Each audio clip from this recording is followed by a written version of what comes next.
Olá, irmãos. Primeiramente eu peço desculpas aí por qualquer falha. Não sou muito bom nessas coisas de tecnologia, mas o importante aqui é o que a gente quer tratar hoje, tá bom?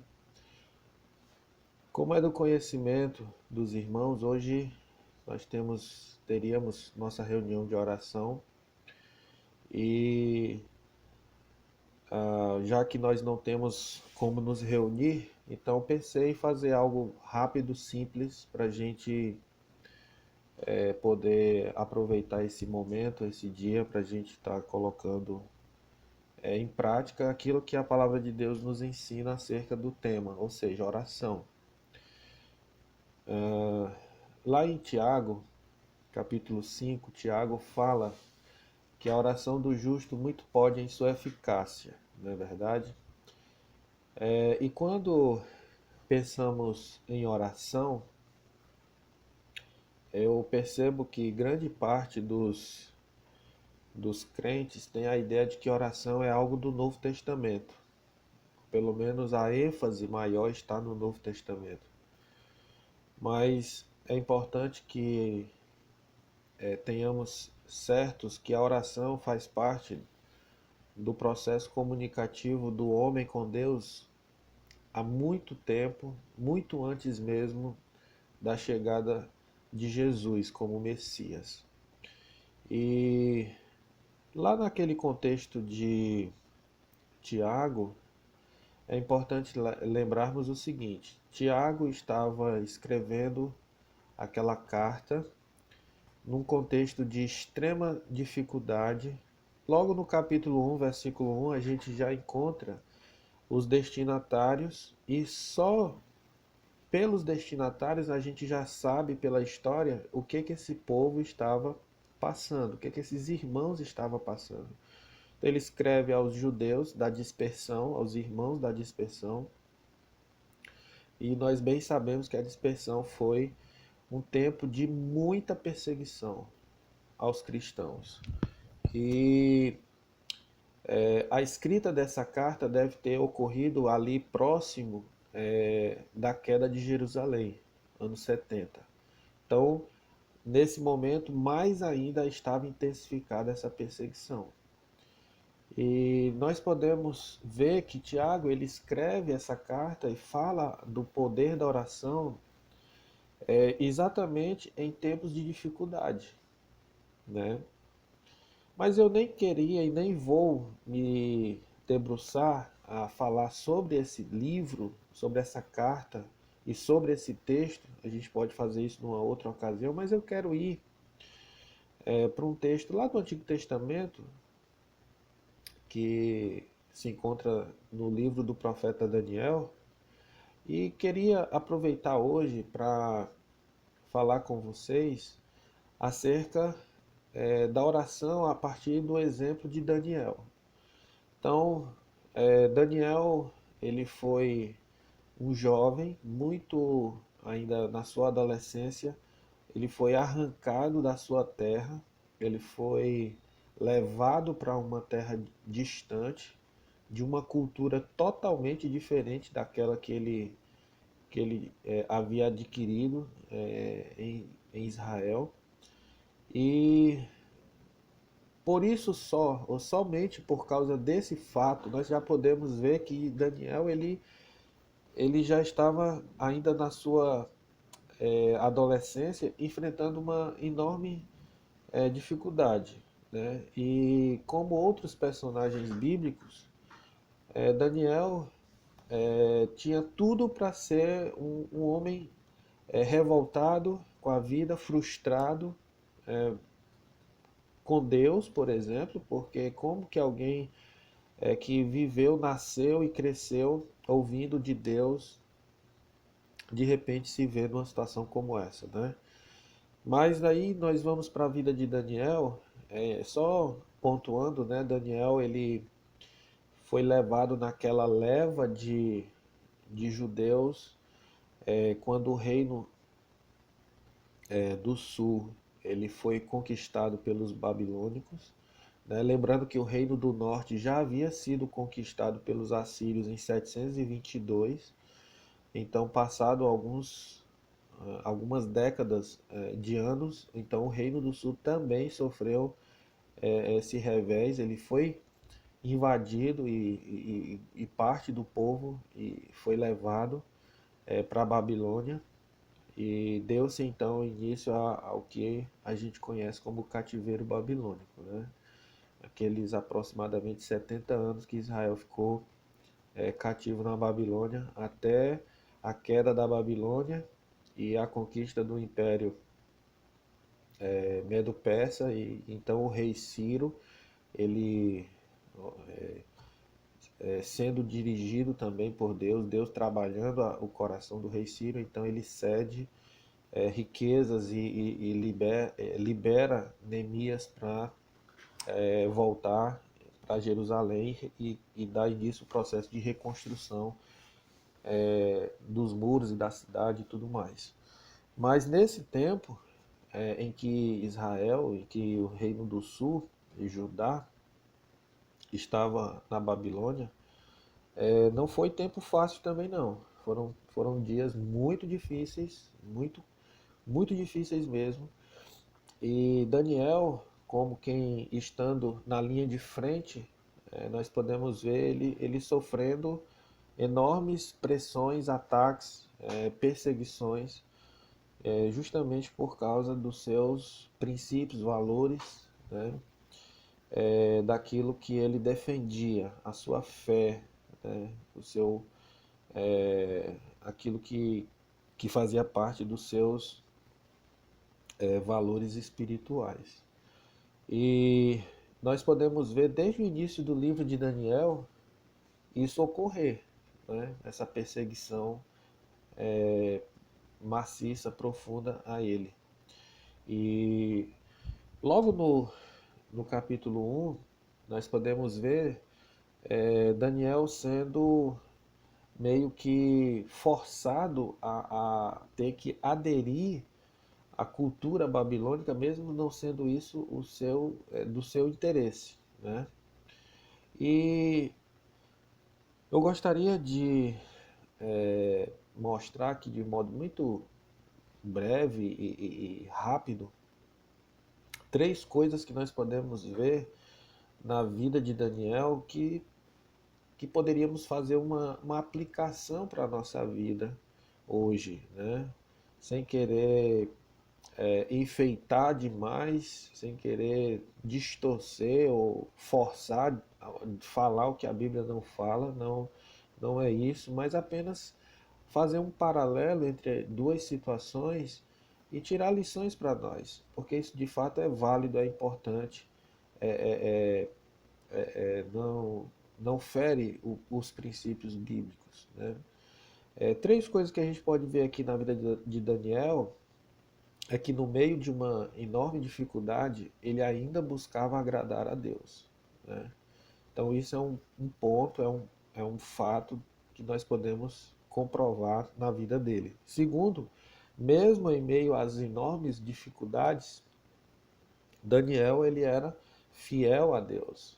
Então ele não só buscava agradar a Deus, mas ele era fiel a Deus. E terceiro, mesmo em meio às dificuldades, às lutas, às adversidades, ele confiava em Deus.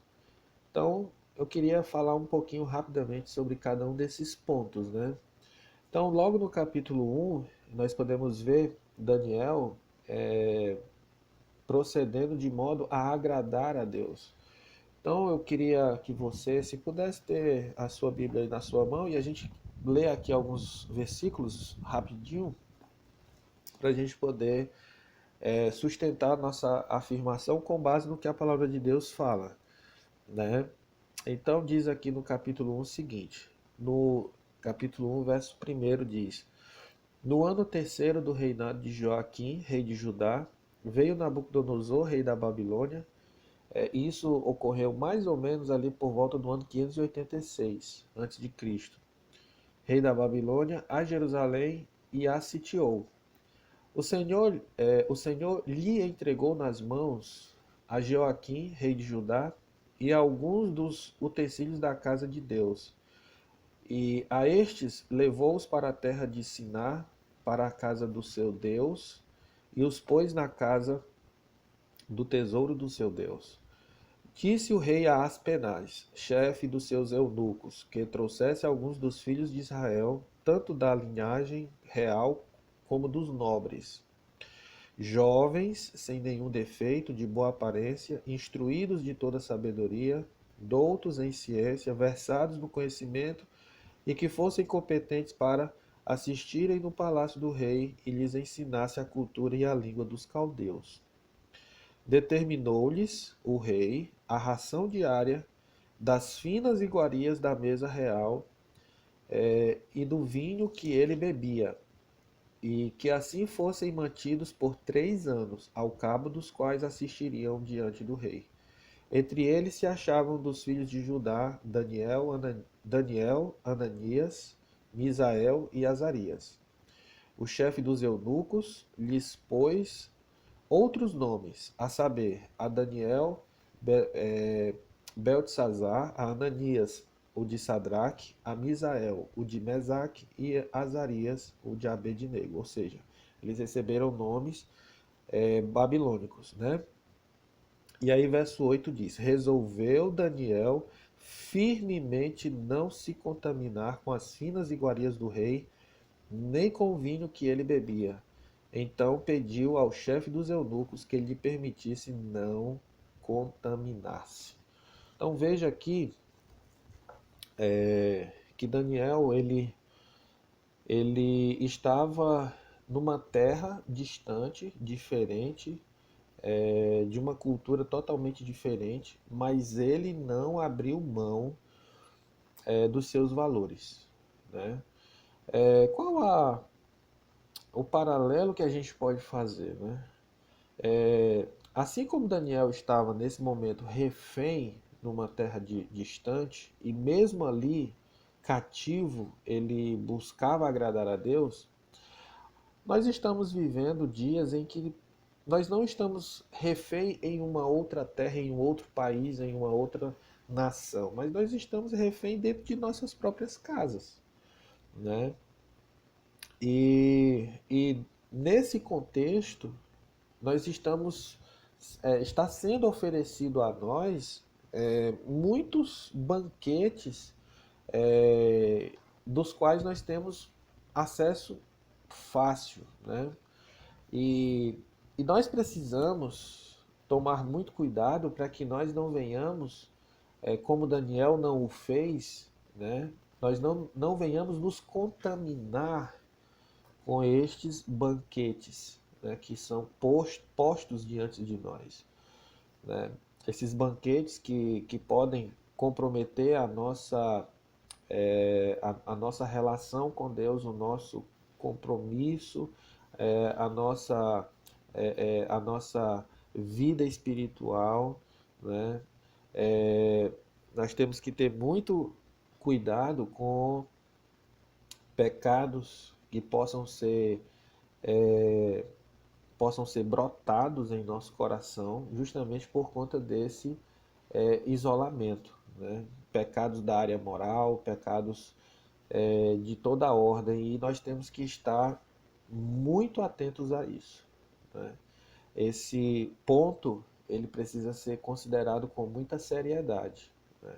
Nesse tempo em que nós estamos tanto quanto feitos refém dentro de nossas próprias casas, como que a gente tem se comportado? Como que a gente tem procedido de modo a de fato estar agradando a Deus? O que está sendo consumido por nós? O que está sendo do que nós estamos de fato alimentando a nossa alma? Isso é uma coisa muito séria, muito importante, irmãos, e a gente precisa estar atento a tudo isso. O segundo ponto que eu disse que eu queria comentar acerca de Daniel é justamente a questão da fidelidade dele, né? Esse próprio texto aqui, nós podemos ver esse aspecto sendo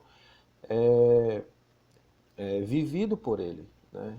Então Daniel, ele mesmo distante da sua terra, distante de boa parte da sua família, dos seus conhecidos, mas ele não se desviou da lei de Deus, dos caminhos do Senhor, né? E infelizmente nós temos uma grande tendência de sermos mais fiéis quando nós estamos perto ou diante de pessoas, né? É assim, é algo que não deveria acontecer, mas infelizmente acontece, né? Acontece.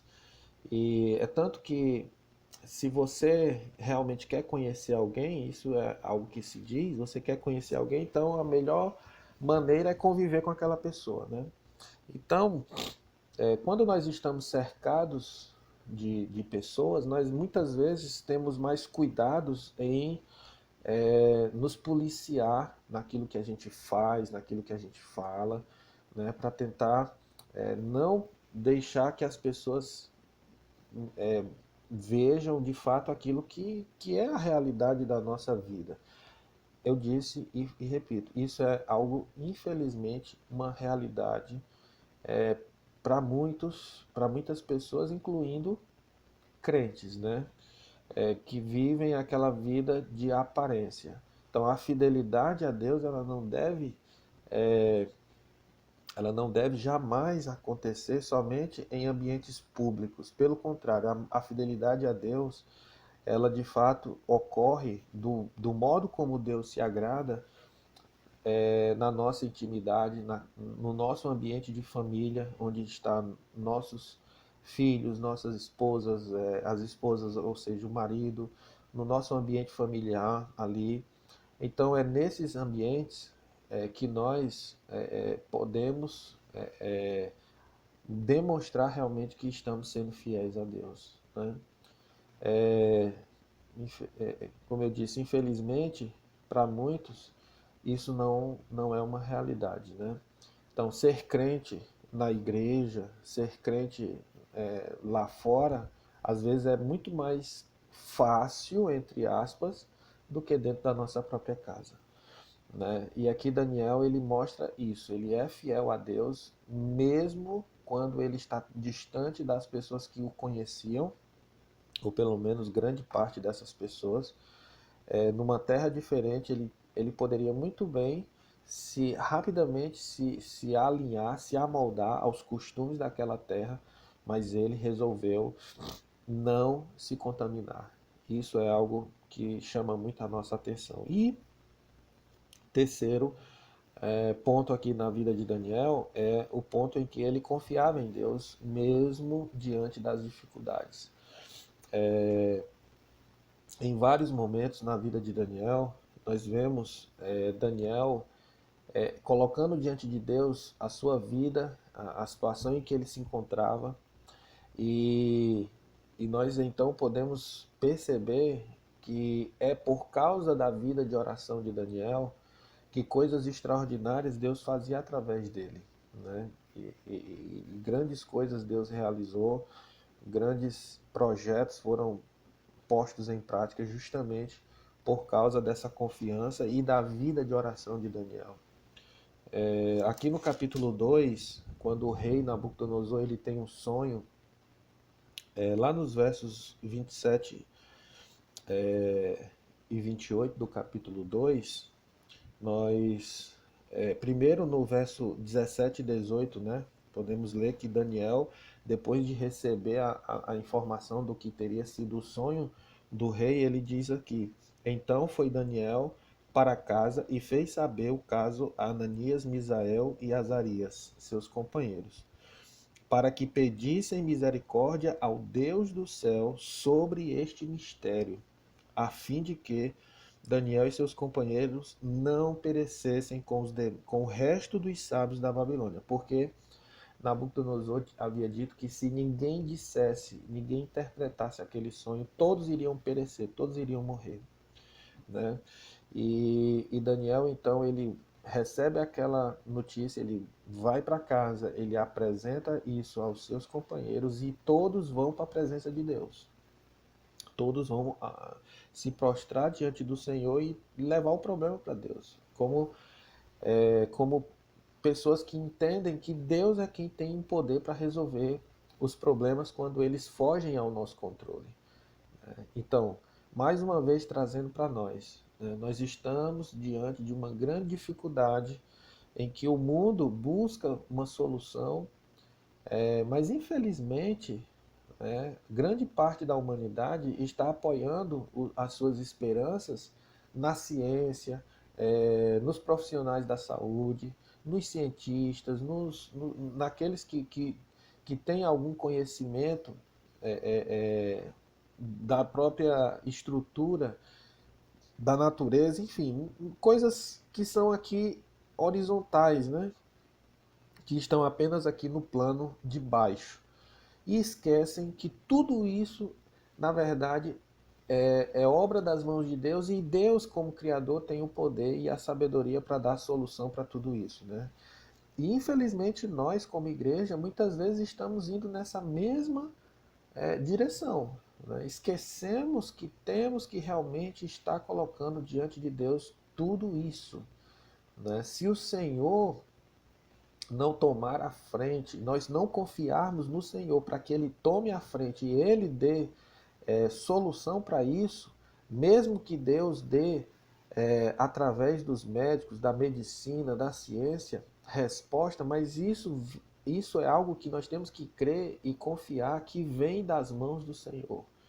Né? Nós não podemos ficar apenas depositando, apoiando a nossa esperança em homens, porque nós vamos estar fazendo exatamente o que o povo lá fora está fazendo, né? Angustiado, desesperado em busca de uma resposta que ainda não veio e que, se Deus não quiser, não vai vir mesmo, né? Não vai vir.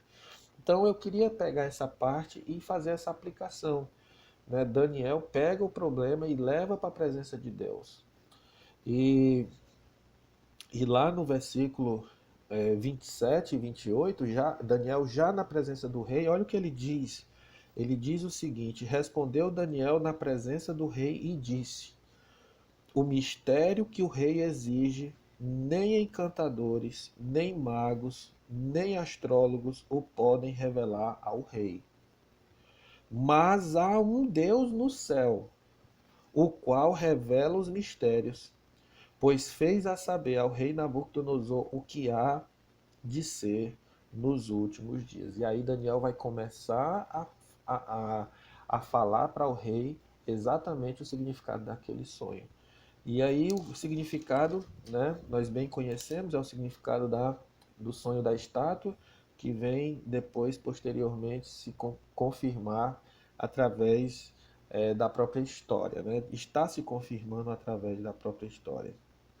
Então o livro de Daniel, ele é repleto de situações em que isso ocorre.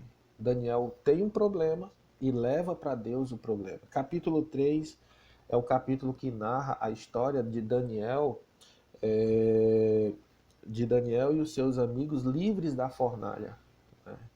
Então, novamente, Daniel, diante de um problema, apresenta o problema para Deus, diz para Deus: Senhor, se o Senhor quiser nos livrar, o Senhor vai nos livrar, mas nós não vamos abrir mão da nossa fidelidade. Essa mesma situação, ela se repete no capítulo 6 de Daniel, né? Quando Daniel, ele é, por causa da fidelidade dele a Deus, ele é lançado na cova dos leões.